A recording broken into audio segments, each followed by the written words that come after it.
Ponen la mirada, versículos 16 y 17, que es lo que estamos hablando de los maduros. Pensar en que el único camino a lo cual nosotros tenemos que dirigirnos es Jesús. Seguir la misma regla significa el canon de la Biblia, es la vara de medir. O sea, estamos hablando de la misma huella. Cuando alguien cruza en un lugar donde hay barro, ¿qué hace el que viene atrás? ¿Dónde pisa? En la huella del primero, porque ese no se hundió. Es obvio, es psicológico. Entonces, ¿por qué digo esto? Porque la Biblia dice, en el versículo 16 y 17, lo que dice: hermanos, sed imitadores de mí. Fíjate lo que dice el 17. Y mirad a los que así se conducen según el ejemplo que tenéis en nosotros. Hermano, yo me río con los predicadores nuevos. Oramos al Señor para que nos traiga una palabra fresca, una palabra nueva. No tienes que andar inventando nada. La Escritura ya está. Sigue la huella. Imita a los que ya han transcurrido antes que tú el camino de la vida cristiana y veas su resultado. Así dice de los pastores, Obedeced a vuestros pastores y imitad su fe. Hombre, hay que imitar la fe de un pastor, Pablo decía: imítenme a mí, porque yo imito a Cristo. ¡Wow! Hay que tener valor y testimonio de vida para decir eso, Pero hermano, ¿a quién seguimos? ¿A quién estamos imitando? Yo ahí puse 3 cosas: hermanos piadosos, hermanos fieles, hermanos de testimonio. ¿A quiénes? O sea, ¿con quién te juntas? Ya que no estoy hablando de que empecemos a separar a los hermanos y los juntemos en un grupito. Los santos, los menos santos, los santísimos. No estoy hablando de eso. Yo estoy hablando de que con los que te juntas, ¿te edifican la vida? Porque hay gente que nosotros podemos juntar que no están en la iglesia y puedes hablar del Señor y de valores, pero si solamente te juntas con personas que hablan de las cosas del mundo y tú estás creciendo en sabiduría del mundo, bueno, te digo lo que la Biblia dice en 1 Corintios: la sabiduría de este mundo, nadie llega a Dios. Nadie llega a Dios. Así que tú puedes estar hablando de muchas cosas con mucha gente, pero, hermano, sed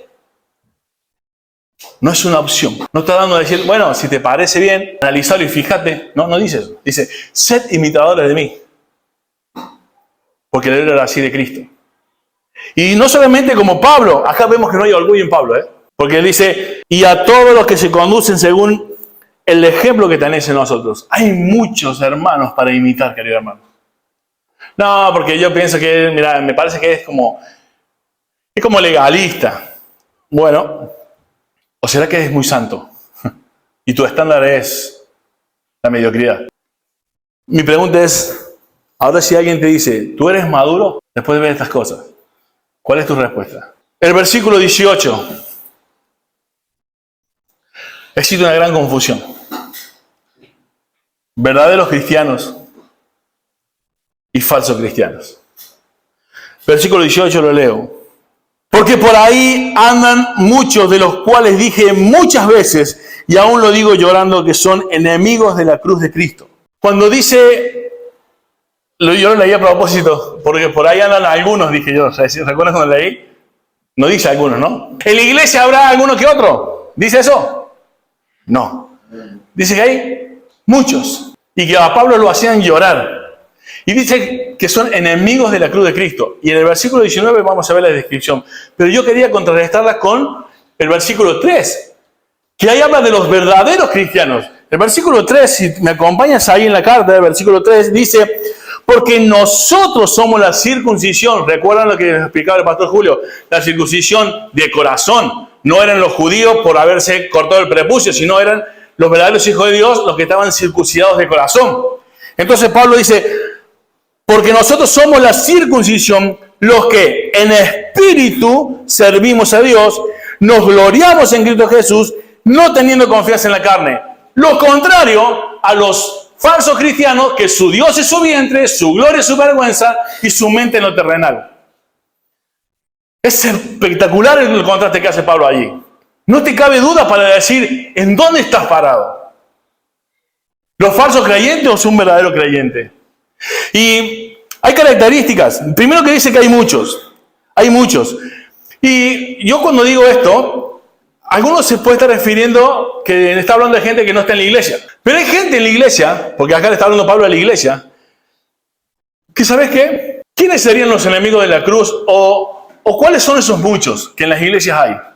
Aquellos que profesan a Jesucristo como su Salvador, las doctrinas de la gracia, las tienen claritas, enumeran todas, el tulip lo tienen clarísimo, la reforma clarísima, todos lo profesan al pie de la letra, pero viven sin ley.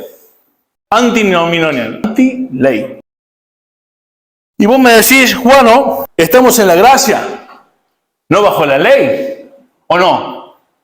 ¿Amén? Entonces, ¿eso significa vivir sin ley? ¿Estar bajo la gracia?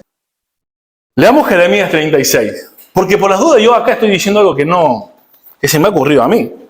¿Estamos bajo la gracia? Amén. Pero en ningún momento estamos llamados a no guardar la ley de Dios, los mandamientos de Dios, los preceptos de Dios. Hay que obedecer la palabra de Dios, querido hermano. Y hay muchos que profesan la doctrina de la gracia, la salvación, creen en la seguridad de salvación, pero viven sin ley. Pero estos sin ley le llama enemigos de la cruz. Y ya vamos a ver qué son los enemigos de la cruz.